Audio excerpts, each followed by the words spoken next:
some of this I've, gleaned from watching the Open Space and Ecology meetings, and we do have one member of the Open Space and Ecology Committee here tonight, that the amount of vegetation in that canyon currently is beyond the capabilities of untrained volunteers to deal with, and is in an unsafe habitat to be putting volunteers in.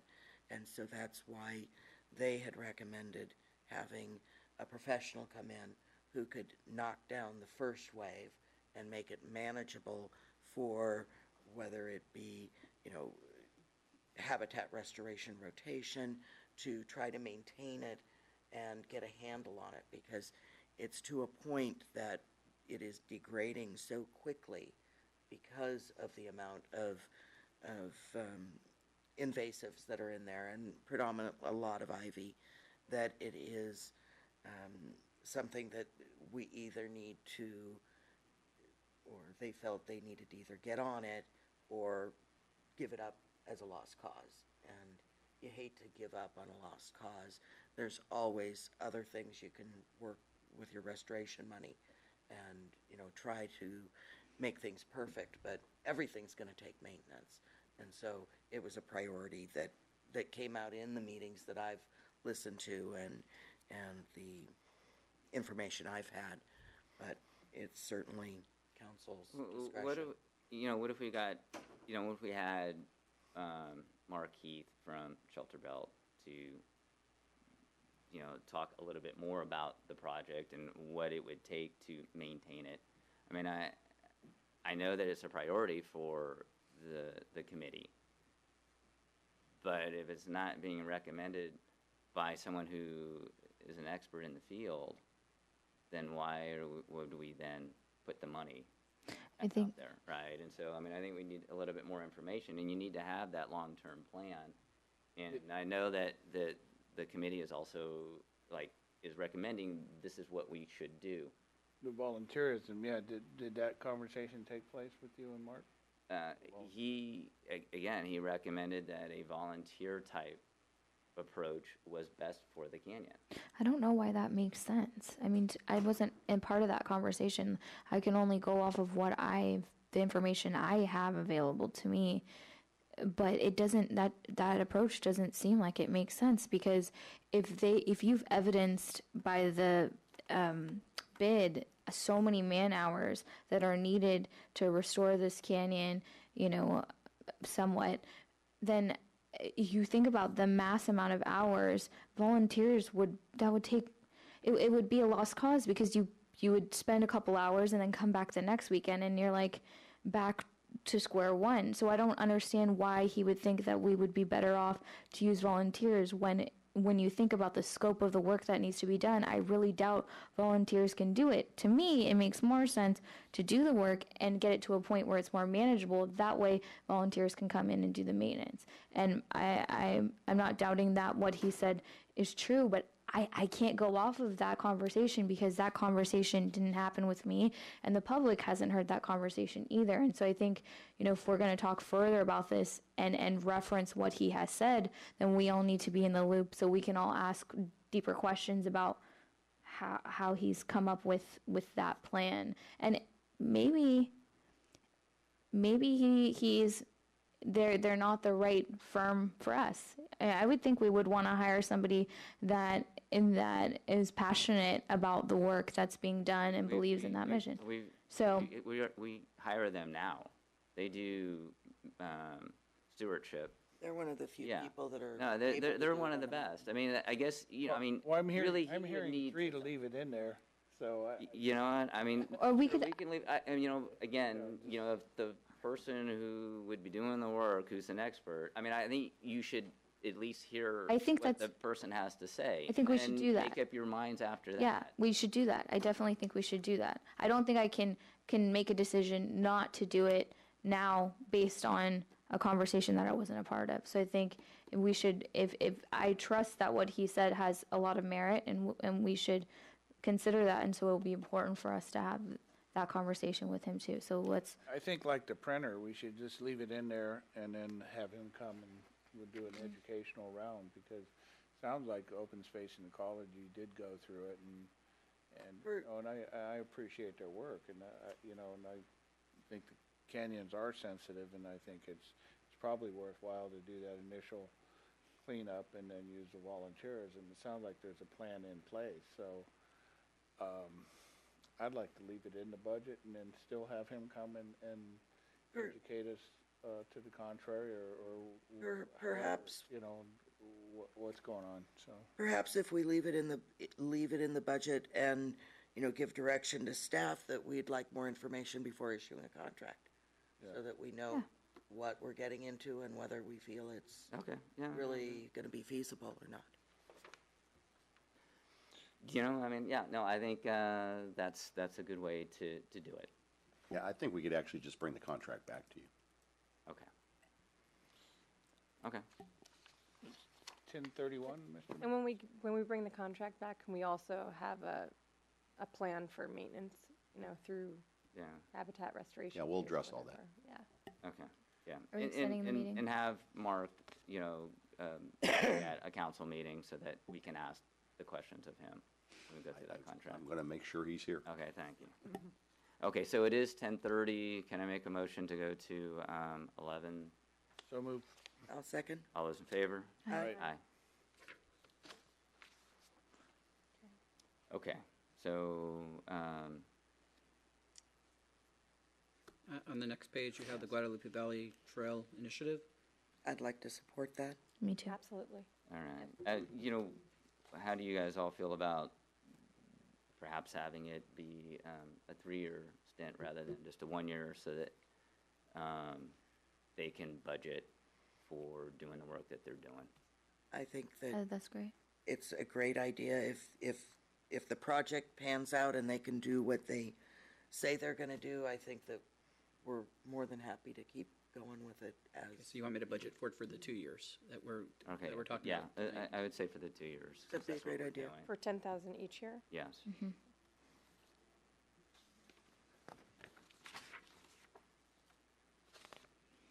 Pardon me, Mr. Mayor, but at the risk of guessing wrong, did we just miss the first item on that slide that Stuart was on? There was another open space and ecology request there, the one right above the San Bruno Mountain Watch. it wasn't highlighted for review by. So that's just the place in CIP. Okay, thank you. I'm sorry. I'm having trouble keeping up at 10:30. Thank you. No worries. Okay. We are too. Okay, so So- the next is banners. Actually, I would like to address the 17-18 recommendation for the refrigerator. I would like to move that up to 16-7. Now, because the other work at Mission Blue is being done or recommended for 17, 18, is that, from staff's perspective, an issue to do one item ahead of That'd be the fine. others?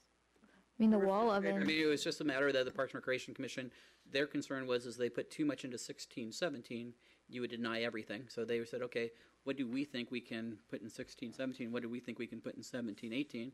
For And they'd be me- more than happy to put as much as you want to in 16, 17. For me, the refrigerator's not, it's not built in, so I don't think it really makes No. much of a difference whether it's. We can get done in- color coordinated with the ovens since they're on 16, 17. right? Sure. The ovens Yeah, are you might critical get a better- too. The ovens are terrible.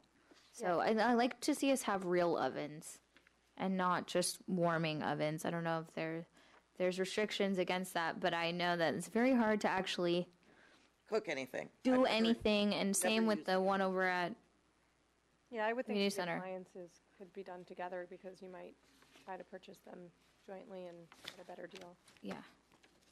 Okay.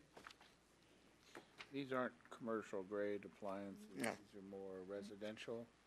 Yeah, Probably I don't think they're commercial grade at this. Yeah, it's probably something more along the lines of what would be offered from Purcell Murray, which is more residential, high-end stuff.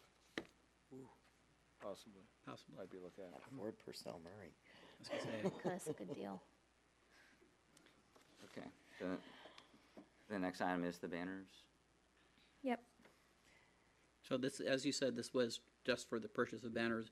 We would probably need, to do in some fashion, figure out how to put them up and take them down.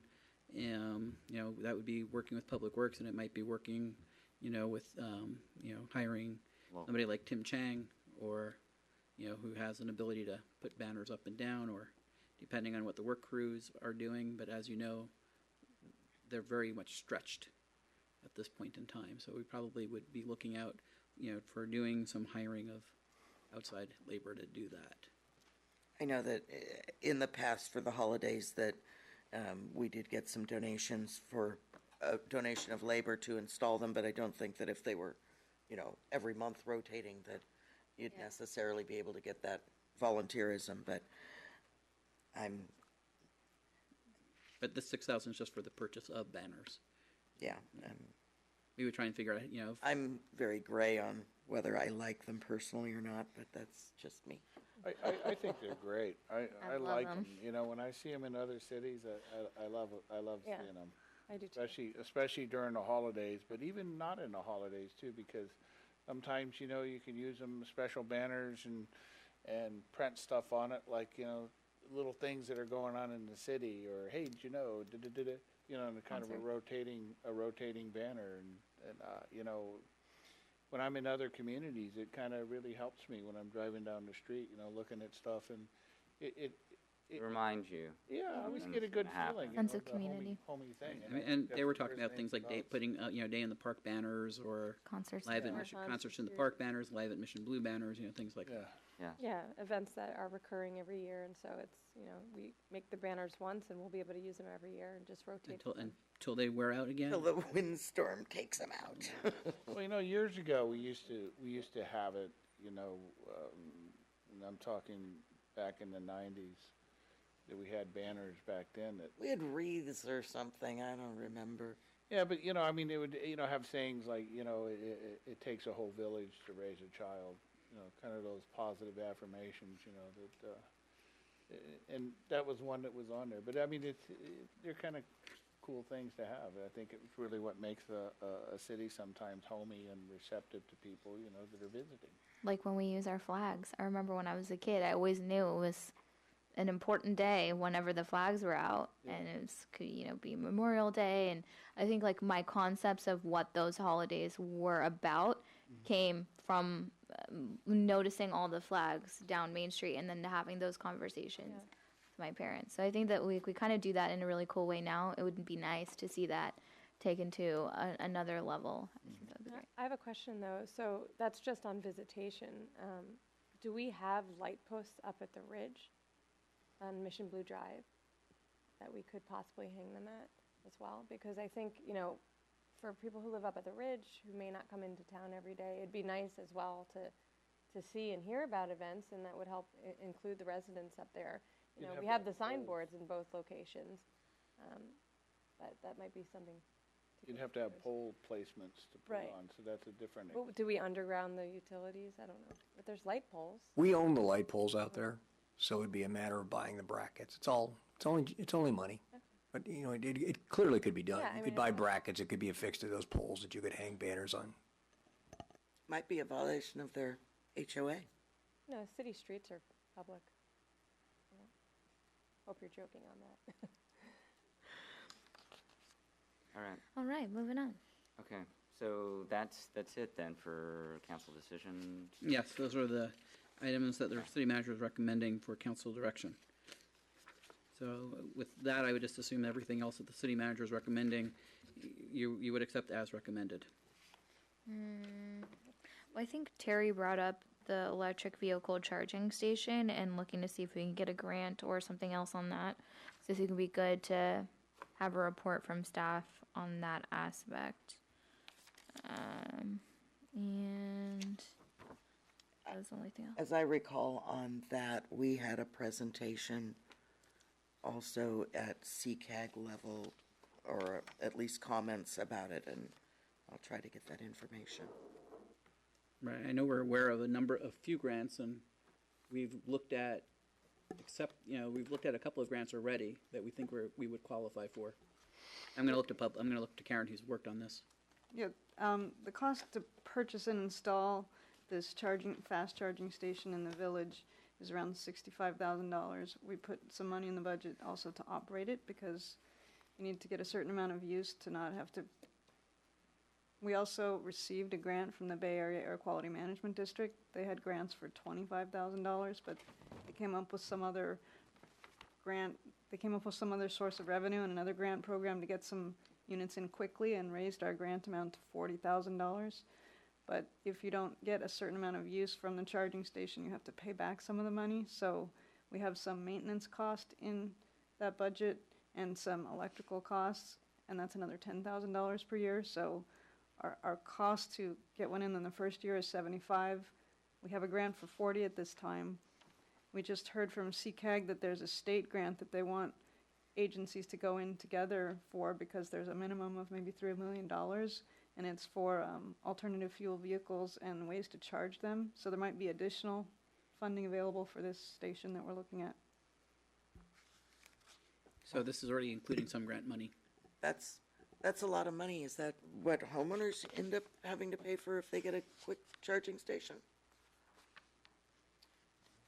Well, I know in my house, we did not do that. It cost like, I think a couple $1,000, maybe 2 to 3, at least a few years ago, to install one in your home. But you don't have to do the quick charge. What we do is, they call it the trickle charge, where you just plug it into a regular outlet and it charges overnight like a cell phone.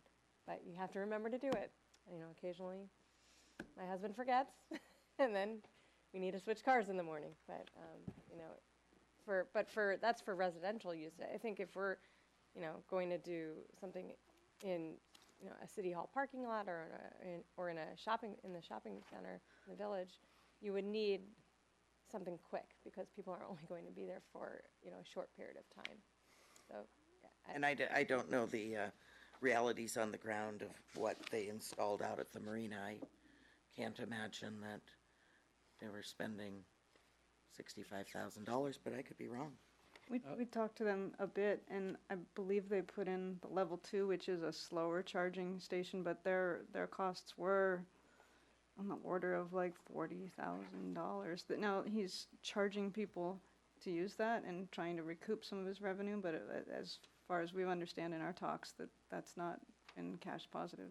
No, it doesn't. Well, it's not like they're knocking down the door for it, I don't think. So. I also think, if I remember correctly, I think that's more of a trickle, because he's going to plan to be there for 8 plus hours at a time, as opposed to being someplace for 2 hours or an hour. So I mean, I think that's also part, as Councilmember Lou said, is that's part of the difference. Because I know I looked at this when we were in Half Moon, when I was in Half Moon Bay, and that was, we were looking at 3 or 4, and we were talking about hundreds of thousands of dollars to put into it, and we thought that would be helping us with tourism. If I might add another comment, the idea with the fast chargers, yes, is that there's an economic element, that it brings people, they're on an area map, and people that have electric vehicles note that there's a charger here. They come in, they park, they do some shopping, they get some food, they top off, and for sometimes even half an hour. It's got a whole system to ping you with a text when you're done, and you're supposed to move your car, so the next person can move their car in, and it's pretty there's a lot of turnover and a lot of use on these types, and that's what we're trying to bring to the village and to the public. So I know that down in Hillsdale at the Whole Foods, they have a whole lineup of the charging stations, and at lunchtime, that's the only place there is to park in that parking lot, because they restricted for EV charging only. So. Yeah. Well, you do see it in a lot of shopping centers, like in Palo Alto. I know they have it there. I heard Menlo Park just put in an EV charging station. So I think it's certainly a good mechanism for economic development, and also to just be a leader in sustainability. And I think in the future there hopefully will be some discounts and rebates, potentially through Peninsula Clean Energy. They've been talking about putting back some of the revenues potentially towards EV charging stations. So I think putting one in now is a good idea, to be a leader, and then in the future we can look, for other funding opportunities if we want to put in more. And I will say this: Parks and Recreation is looking at purchasing an electric van. So if there isn't an electric charging station in the city, we won't be able to buy. We won't buy an electric van. We'll buy a gas-powered van. Well, you can always run the extension cord out, right? All right. An extension cord. So this is a public hearing. Is there anyone from the audience that would like to speak? Barbara?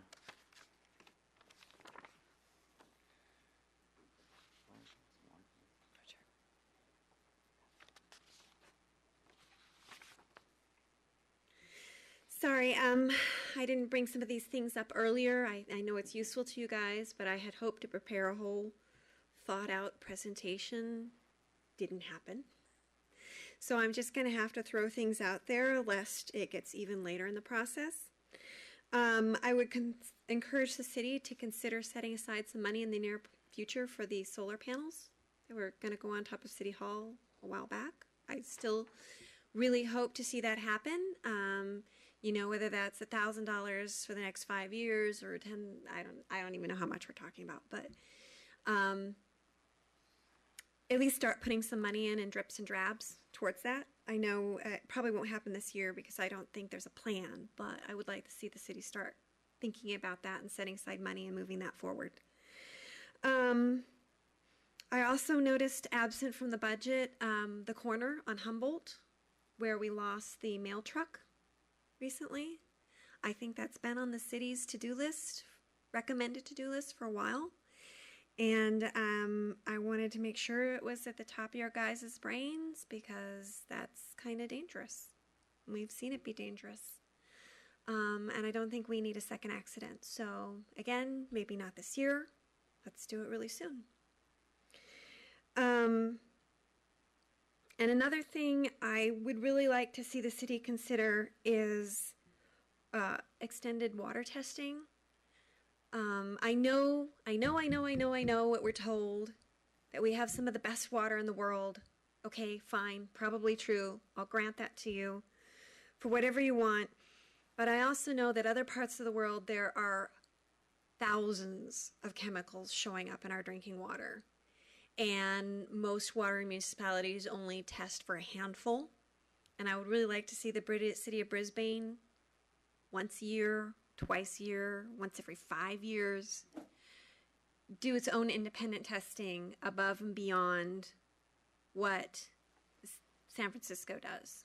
Because I'm not sure, I mean, if we get bad results, we can take it to San Francisco and be, hey, do something about this. So it wouldn't be on us to do anything about it. But the quality of our drinking water is a really big concern to me because that's something we put into our bodies every day. We're 70% water or something.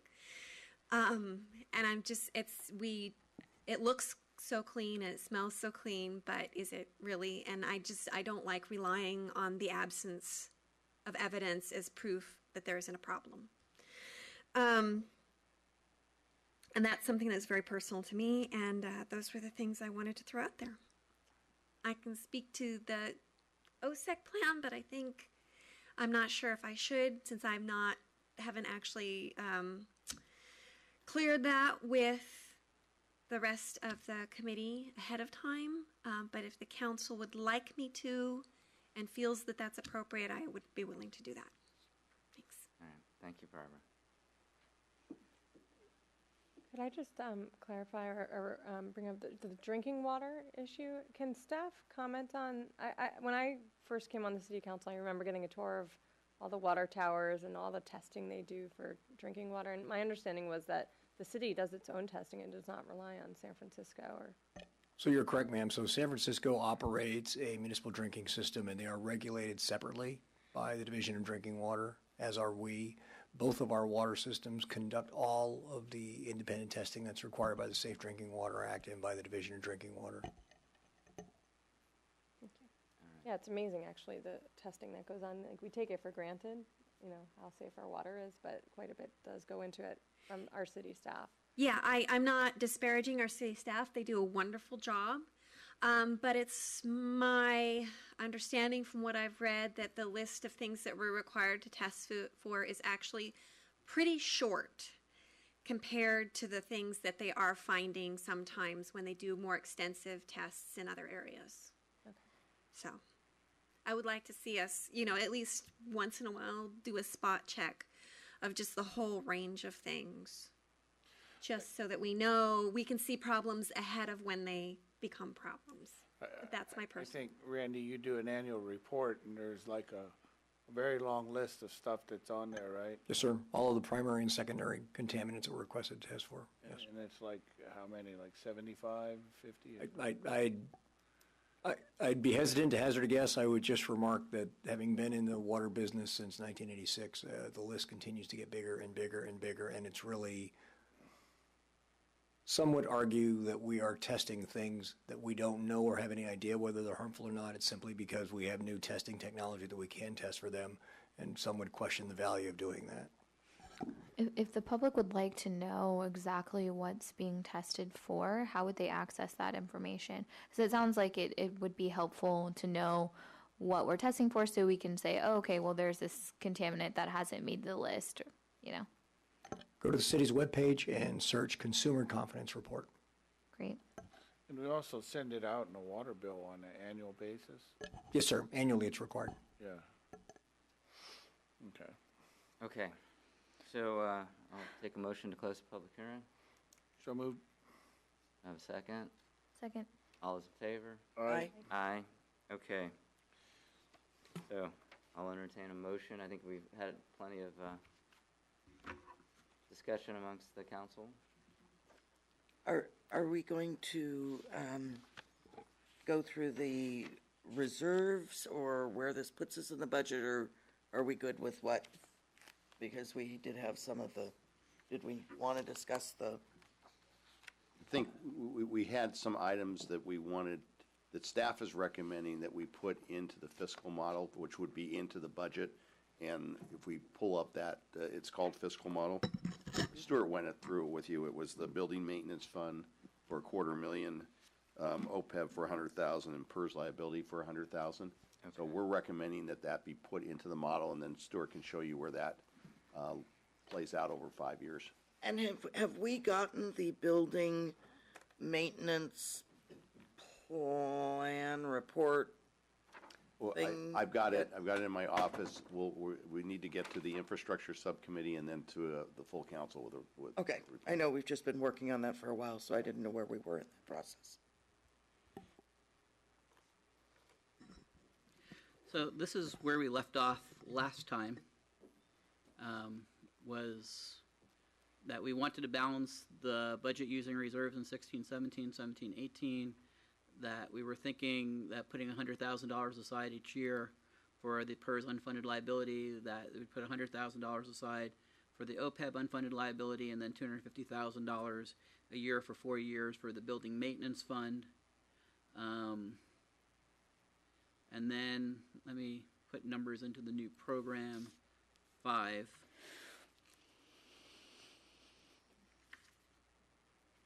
Based on what you talked about tonight for the general fund.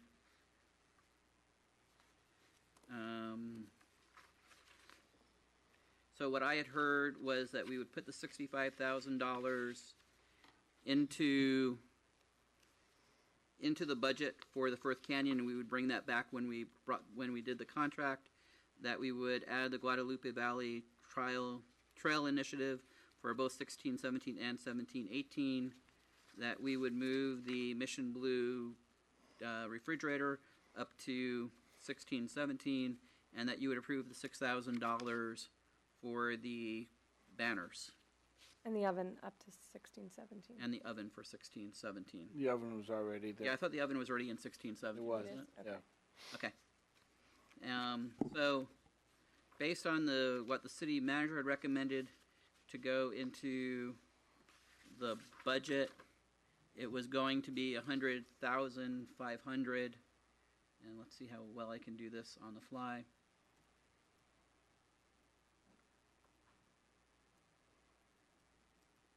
Plus Firth Canyon, plus the trail, plus 6,000 plus 6,000. 1,500. plus 1,500. Wouldn't that 10,000 be times 2 since we're budgeting? No, because 10? we only want to put it into. Oh, for we are- 16, 17. Right, Okay, and- see, sorry. And then less the 40,000 on the, The 40,000 was the utility fund, so that doesn't affect the general fund. okay. So for next year, the city manager had recommended 23,000 minus the 1,500 that we moved up, plus the 10,000. So that would change, and since we're balancing it out, that makes sense. But wouldn't we want to put yes in all those other columns there too, across for the next years? Those other years, the revenues are above the expenditure, so we don't need to use the fund balance to balance it out at that point in time. But when we talk about funding PERS and funding OPEB and funding the building maintenance fund, we are still just about where we need to be for required reserves to fund balance, it looks like, in 17-18, but then we then dip below fund the required reserves in 18, 19, 19, 20, and 20 and 21. So what we would need to do as staff is to, if this is what the direction is, that we have the ability to do it for 16, 17, and 17, 18, but we would want to probably bring back a better long-term funding mechanism in the future, or look at how the revenues actually come in for 16, 17, and 17, 18. As I said, there's a potential for about $500,000 more in revenue in each of those in this year, and then if that carries through, that would cover the difference that we're seeing in the required reserves, because that would cover, for the next 5 years would be $2.5 million put back into the reserves by the end. So it looks as if we do everything and we have some reasonable expectation on our revenues, that our 5-year plan at this point in time still gets us to the point where our required reserves would ask us to be. So we can do all of this and do that. I think when we look at the CIP, though, you might want to start thinking not using the general fund and maybe looking at other funding mechanisms to fund some CIP issues. And we can bring that back next year, bring back the fiscal model, and see how all that plays out. And a question is on the library. There's no figures in for the library line? Right, because when I put the library line in, this was I did the model back in January, and I've updated some of the numbers, but I haven't updated the charts. So what we talked about with the library was not using general fund money, but using the facility fund money from the Northeast Ridge, and then using the business license money that was from businesses that have gross receipts more than $10 million, and that we would use that money to pay for the library and not have to use general fund money. So at this point in time, there isn't a need to put general fund money into the library. If what we do is, as we start going through the capital project and we find that the cost of operating the new library is going to be more expensive than the cost of operating the current library, then we would probably want to add that delta in cost of operations into the library. Okay. Does that make sense? And that wouldn't include the operation of the library? No, that would not, and we would need to look at that and say what that cost would be and include that back into the fiscal model as well, when we know what we want to do with that. Okay. So, I mean, for the current time, it seems that adding $100,000 for the PERS, to set up a PERS unfunded liability account through PARS, we're able to do that, put an additional $100,000 next year into OPEB, and then put $250,000 set aside for the building maintenance fund, $180,000 in new programs, and then $31,500 in new programs. And we're just about where we want to be, but I think it's one of those ones that, as staff will keep an eye on, and if something changes in revenues or expenditures that we weren't expecting, we would come back to council. And this is the purpose for doing this. So we are aware of issues before they become critical. And then there'd also be a room for discussion on the required reserved for different reasons if we're already putting money away for our building maintenance fund, that we may need less reserves because those would Correct. be there. And the other one that's out there, and I talked about it a little bit with the infrastructure subcommittee, is that we do have a large section of our required reserves in case of an unexpected disaster. But we also have money set aside in the utility fund in case we, as just cash. And our biggest loss during an unexpected disaster would probably be in the utility fund. So we would use utility fund cash first and then hit the general fund. So we may be double counting some of that reserve too that we may want to look at and say, yeah, we don't need the required reserve to be quite as big as this number. So I think there's a lot more work that we need to do. But as I said, it looks as if we're still for the next 2 years in a position that's okay, and that we would, continue to monitor and bring it back to the city council if things change. And also, hopefully, on the bright side, positively, maybe we'll end 15, 16 slightly better than we had thought and push the reserves up for that as well. And then then in 2 weeks we'll talk about the impact of the marina dredging. As I said, it doesn't really impact the reserves issue so much in the general fund, but it may impact cash, and it would impact the budget for the marina, depending on how city council wants to do that. So Stuart, can you scroll up a little just so we can see, down, so we can see where we're putting that additional funds? So additional funding would go into the PERS unfunded liability. So we haven't set that up yet, so we would bring back, like we did with OPEB, a trust fund through PARS, so we can start setting aside money outside of the PERS system to fund future PERS costs. We would put another $100,000 for each of the next 2 years, as well into the OPEB unfunded liability to bring that down a little bit more. We would put $250,000 a year for the next 2 years into the building maintenance fund, and then we would do all the new programs that the city council just talked about funding in the budget this year and next year. So why are you recommending the OPEB unfunded liability of $500,000 Okay, so we recommended $500,000 in 15-16 because the ending fund balance was higher by, and I'm going to try and do my best to remember, I think it was like $1.3 million higher in 14-15 than we had anticipated. So what we recommended as staff was to put $500,000 of that $1.4 million into OPEB. If we find that we have another large increase to reserves in 16-17, we would come back to the city council and make recommendations on how to use that reserve as well. It may be for setting aside for capital projects. It may be setting aside to pay down some of our liabilities. This is one of those things that Council Member O'Connell talks about, is that we do have some large unfunded liabilities that we are still facing.